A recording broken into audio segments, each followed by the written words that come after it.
Semangat cewek itu menyambut Takeru dengan ramah di tokonya. Nanya-nanya apa ada barang yang bikin dia naksir. Takeru langsung tuh depan. Nanya apa di situ jual gunting buat ngumpulin bahan. Soalnya guntingnya yang sekarang udah tumpul. Dan kelihatan capek banget. Simbaknya bilang kalau gunting sih nggak ada. Tapi dia kayak kenal sama Takeru loh. Ini kan si pengumpul bahan yang lagi viral itu ya? Pas Takeru ngaku. Cewek itu langsung ngenalin diri. Namanya Rebel. Dan bilang kayaknya dia bisa bantu. Rebel ngejelasin kalau gurunya. Si Grusus itu pandai besi kelas kakap. Jadi pasti bisa bantuin. Tapi ada syaratnya. Takeru harus nyariin barang yang lagi diincar sama si kakek tua itu dulu. Takeru setuju buat dengerin detailnya. Jadi Rebel ngajak dia masuk dan ngasih tur keliling bengkel. Takeru kelihatan takjub banget sama karya-karya di sana. Dan Rebel nyeletuk. Aku juga salah satu yang jatuh cinta sama api di sini. Rebel meyakinkan Takeru kalau suatu saat nanti dia bakal nyuri semua teknik si kakek tua dan menempa pedang yang pantas buat seorang pahlawan. Takeru cuma bisa bilang, semoga mimpinya jadi kenyataan. Terus ngikutin Rebel ke kantor bosnya. Begitu masuk, Gruesus langsung pasang muka curiga lihat Takeru. Jadi Rebel buru-buru ngasih tahu kalau dia ini pengumpul bahan yang lagi jadi buah bibir. Dengan nada sedikit skeptis, Gruesus nyeletuk kalau reputasi Takeru lumayan juga buat anak baru. Tapi Takeru dengan rendah hati bilang kalau dia cuma lagi hoki aja. Rebel lalu ngomong ke bosnya, gimana kalau Takeru disuruh ngambilin biji Ildra buat pedang yang mau mereka pamerin di pameran pengrajin. Tanpa basa-basi, Gruesus langsung nolak mentah-mentah. Bilang gak mungkin dia ngirim pengumpul bahan ke tambang Ruhem.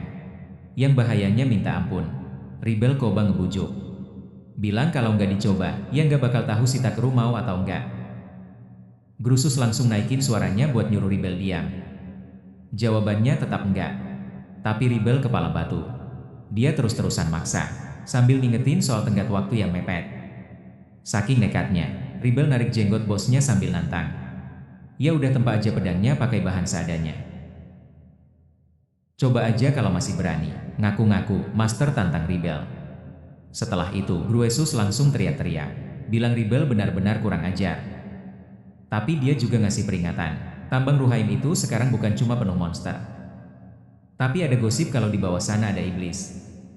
Dengar itu, Rebel akhirnya kalem dan ngaku kalau dia juga udah dengar desas-desus itu. Katanya, mungkin itu juga penyebab pasokan biji Ildra anjlok drastis. Gruesus nanya ke Rebel, apa dia udah ngasih tahu soal itu ke si pengumpul bahan? Dan Rebel langsung merasa bersalah karena sadar dia lupa. Gruesus selalu ngasih petuah. Pandai besi yang gak ngehargain nyawa, itu gak pantas megang palu. Dia ngaku salut, Rebel udah bawa Takeru demi bengkel mereka. Tapi dia gak bakal tega ngorbanin anak muda, cuma karena mereka lagi kepepet. Rebel natap bosnya dengan penuh kekaguman. Kelihatan banget terharu. Dia pun minta maaf ke Takeru. Dan minta dia lupain aja semua omongannya. Takeru malah nawarin mereka kue. Dan kelihatan paham kalau satu-satunya biji yang cocok buat pedang mereka cuma ada di tambang Ruhem yang angker itu. Dengan pikiran itu, dia malah nanya ke Gruesus, apa dia boleh minta dibuatkan gunting sebagai imbalan. Gunting yang cuma bisa dia pakai sebagai hadiah kalau dia berhasil ngumpulin biji Ildra dari tambang Ruheim. Gruesus cuma bisa nanya, kamu tadi nggak dengar apa yang saya bilang soal tambang itu? Tapi Takeru dengan santai ngeyakinin kalau dia bisa ngatasin apapun yang ada di bawah sana. Buat ngebuktiin, dia nunjukin potongan tubuh monster yang berhasil dia kalahin. Monster yang bahkan petualang peringkat B aja bakal kewalahan melawannya. Bukti itu cukup buat mereka ngasih Takeru kerjaan tersebut. Gak lama Takeru naik kereta kuda. Tahu kalau tujuan mereka ada di seberang desa Eburea dan dikelola sama Fosrel. Tiba-tiba si Ben nyeletuk pengen makan kepiting. Sayangnya, Takeru ngasih kabar buruk kalau stok kepiting udah ludes. Padahal dia sendiri juga kangen banget sama rasanya. Di kereta, beberapa penumpang mulai ngegosip soal kejadian aneh. Akhir-akhir ini, kayak semua tanaman herbal beracun di jalur perampok mendadak layu dalam semalam. Mereka juga dengar ada gangguan aneh di hutan pohon putih. Takeru cuma diam aja dengerin obrolan mereka, sambil coba ngeyakinin diri kalau semua itu bukan salah dia. Setelah beberapa saat, dia sampai di sebuah desa yang punya pedagang kuda. Dan mikir enak juga kali ya kalau suatu saat bisa jalan-jalan naik kuda. Pas dia mau cabut, Takeru dengar ada cewek lagi adu mulut sama si pedagang kuda. Dan dia sadar, itu kan si cewek elf yang pernah mereka temui. Si cewek elf ngomel ke pedagangnya, bilang kalau dia pesan kuda putih, gagah yang bisa lari menembus langit. Lah ini malah dikasih lihat gagah putih raksasa. Bukan kuda. Si pedagang ngingetin, Mbak. Ini kan lapak pedagang kuda. Di sini emah apa aja yang bisa ngangkut barang, ya kita sebut kuda. Mau itu elang raksasa atau gagak raksasa. Si cewek elf jelas nggak tahu soal ini. Dia pun minta maaf, ngaku kalau mungkin cara dia mesennya yang salah. Si pedagang kuda dengan cepat maafin dia. Bilang kalau harusnya dia juga ngecek ulang. Sadar kalau si elf nyari Pegasus putih. Dia ngasih saran buat coba cari di Fosrel, kerajaannya para dwarf. Cewek elf itu langsung cabut dengan gembira setelah dapat info itu, dan Takeru sadar kalau tujuan mereka ternyata sama. Ya udah, Takeru bilang ke Bei kalau mereka bisa santai sambil ngumpulin bahan di perjalanan. Bahan pertama yang dia kumpulin adalah jamur norite. Jamur dengan bintik-bintik putih di tudung hijaunya, yang kelihatannya beracun. Tapi jangan salah, di balik penampilannya, jamur ini justru bahan makanan super bergizi yang bisa nambah stamina. Dia juga nemu jamur mozo. Jamur bertudung merah dengan bintik putih, yang bisa mempercepat pertumbuhan kalau dimakan. Takeru jadi sadar kalau hutan di sekitar situ ternyata gudangnya bahan-bahan mantap. Mereka juga nemu banyak rumput moonlight, bunga kuning yang katanya mekar di bawah bulan sabit. Nektarnya jadi favorit para roh, dan bisa bantu ngilangin capek. Kalau ditumbuk, bisa juga dijadiin salep luka yang manjur. Takeru langsung sigap ngeluarin guntingnya buat ngambil beberapa. Tapi baru aja selesai, terdengar geraman yang gak asing dari dalam hutan. Kali ini mereka langsung kenal sama suaranya. Dan bener aja, mereka nemuin si cewek elf lagi nyender di pohon, kehausan dan kelaparan parah. Situasinya udah kayak dejavu buat Takeru. Dia pun ngasih air dan makanan, sama persis kayak pertemuan pertama mereka. Setelah seger lagi, si cewek elf nyamperin Takeru buat jabat tangan, bilang kalau Takeru udah nolongin banget. Takeru senyum, tapi bau badan si cewek elf bikin dia mundur selangkah. Tanpa pikir panjang, dia langsung pakai sihir pembersih. Seluruh badan si cewek langsung bersih dalam hitungan detik, dan Takeru cuma nyeletuk. Aku udah gak tahan, lihat citra elf yang anggun dan suci jadi hancur berantakan. Si cewek tersenyum, dan akhirnya ngenalin diri. Namanya Velverita Brolik. Meskipun dia ngaku kalau nama elf emang susah buat diucapin manusia. Dia bilang Takeru udah berjasa banget, baik sekarang maupun sebelumnya. Tapi Takeru buru-buru bilang itu bukan apa-apa, dan nyuruh dia hati-hati. Sebelum Takeru pergi, Vel nahan dia dan negasin kalau bangsa elf itu gak pernah lupa sama kebaikan orang. Takeru bilang dia nolong, gak ngarep imbalan apa-apa. Tapi Vel maksa minta diizinin buat bantu kerjaan Takeru. Pas Taker enggak, si Bei kelihatan setuju banget. Senang ada teman baru. Akhirnya Takeru nerima tawarannya, sampai mereka tiba di kota berikutnya. Pas Takeru lagi ngumpulin jamur norite, Vel lari-lari nyamperin bareng Bei, teriak-teriak kalau dia nemu sesuatu yang luar biasa. Dia nunjukin sebuah benda, dan bilang kalau itu kotoran terenggiling palu. Tapi setelah Takeru ngecek pakai skill appraisal, dia ngasih tahu kalau itu cuma batu biasa. Vel gak nyerah dan balik lagi bawa sesuatu yang beda. Tapi Takeru bilang, yang dia ambil itu cuma kotoran hewan. Dia coba lagi buat ketiga kalinya. Tapi Takeru ngasih tahu kalau yang di tangannya itu jamur beracun. Vel kaget, tapi terus malah ketawa bareng. Bei bilang, ih serem juga ya. Takeru cuma bisa natap dia sambil mikir. Kayaknya umur mentalnya 1112 sama si Bei. Pas matahari mulai tenggelam, Vel pamit mau nyari kayu bakar. Takeru bilang dia punya batu sihir buat begituan. Tapi Vel ngejelasin kalau ninggalin jejak api unggun itu penting, biar orang lain yang lewat tahu kalau tempat itu aman buat camping. Dengan alasan itu, dia pergi nyari kayu bakar dan balik. Beberapa saat kemudian, Takeru agak kaget karena yang dibawa Vel bukan ranting, tapi sebatang pohon utuh di pundaknya. Vel cuma minta Takeru sabar. Terus dia lempar batang pohon itu ke udara loncat dan ngeluarin 2 belatih buat motong. Motong kayu itu jadi ukuran pas buat api unggun. Takeru cuma bisa melongo. Dalam hati bertanya-tanya, emang elf kelakuannya begini ya? Tapi dia juga sadar kalau pedang yang dipakai Vel itu keren banget. Jadi dia iseng pakai skill appraisal buat ngecek detailnya. Takeru kaget bukan main. Pas tahu kalau itu ternyata senjata peringkat A. Soalnya ini pertama kalinya dia lihat barang sekelas itu. Senjata Vel itu namanya Sylph Jambia. Itu adalah harta karun para High Elf. Belati yang dialiri kekuatan roh angin. Buat nambah ketajaman dan kecepatan. Efeknya bisa berubah, tergantung kekuatan sihir si pemakai. Bahkan di antara para High Elf, cuma mereka yang dari garis keturunan terpilih yang bisa pakainya. Selesai ngecek, Takeru pakai kayu bakar itu buat masak sup favoritnya. Dan Vel kelihatan semangat banget mau nyobain. Begitu nyeruput kuahnya, Vel langsung kaget sama tekstur kenyal dari pangsit putihnya.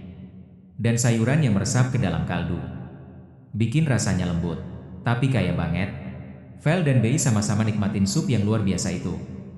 Meskipun Takeru yakin mereka cuma lebay aja. Tapi ya sudahlah, yang penting mereka suka. Sambil makan, Vel nanya apa Takeru mau ke Fosrel juga.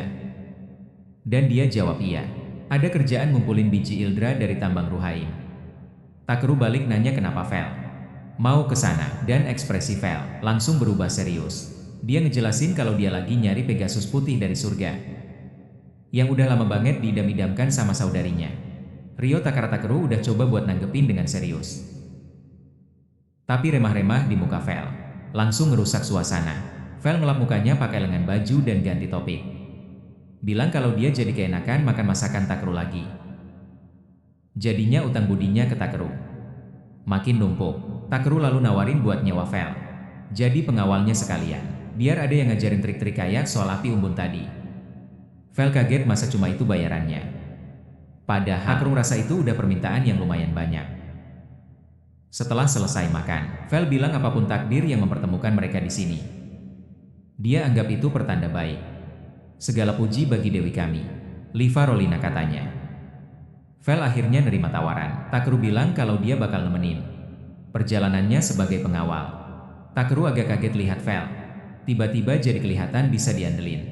Tapi malamnya dia malah nggak bisa tidur. Gara-gara suara ngorok Vel yang kenceng banget. Besok paginya, kantong mata Takeru udah kelihatan jelas. Tapi mereka tetap lanjut jalan. Vel ngasih tahu kalau di seberang sungai itu udah kerajaan dwarf dan pegunungan Ruhaim. Tanpa sadar, Takeru nyeletuk kalau pemandangannya mirip banget sama pegunungan Hotaka di kampung halamannya. Vel jelas nggak ngerti Takeru ngomong apa. Tapi Takeru buru-buru ngalihin pembicaraan dan ngajak cari makan dulu. Mereka pergi ke restoran dan pesan 3 porsi daging gulung jupai khas dwarf. Takeru dengan semangat langsung melahap gigitan pertama dan senang banget sama rasanya. Sementara Vel bilang rasanya persis seperti yang temannya ceritain. Takeru ngira teman yang dimaksud itu elf lain.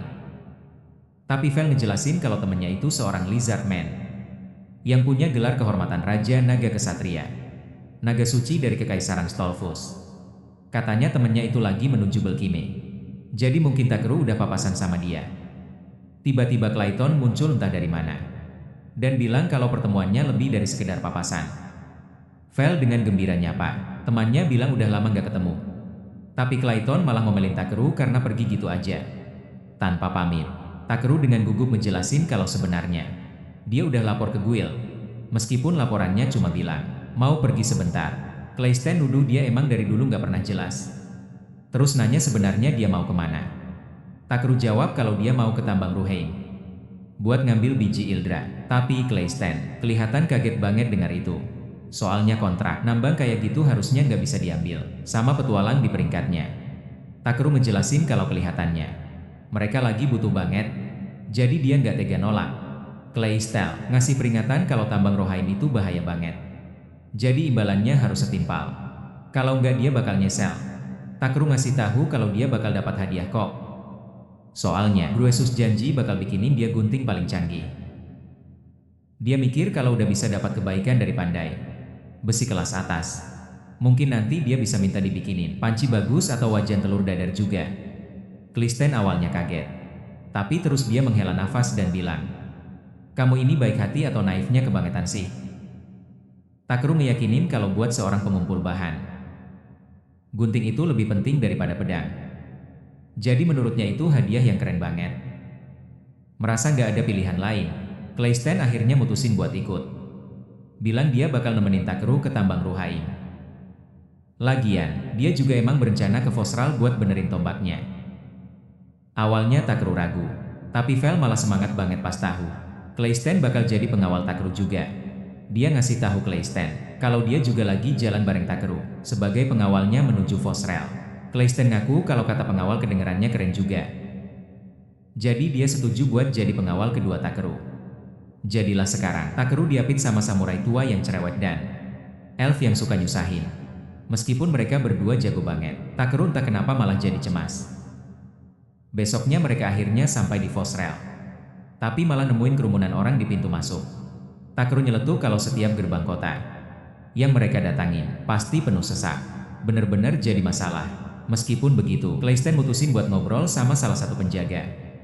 Dan mereka langsung dibolehin masuk tanpa perlu antri. Takeru nanya apa nggak apa-apa. Soalnya rasanya kayak dapat perlakuan VIP. Tapi Claysten ngejelasin kalau dia cuma nyapa kenalan aja. Si penjaga nganterin mereka masuk.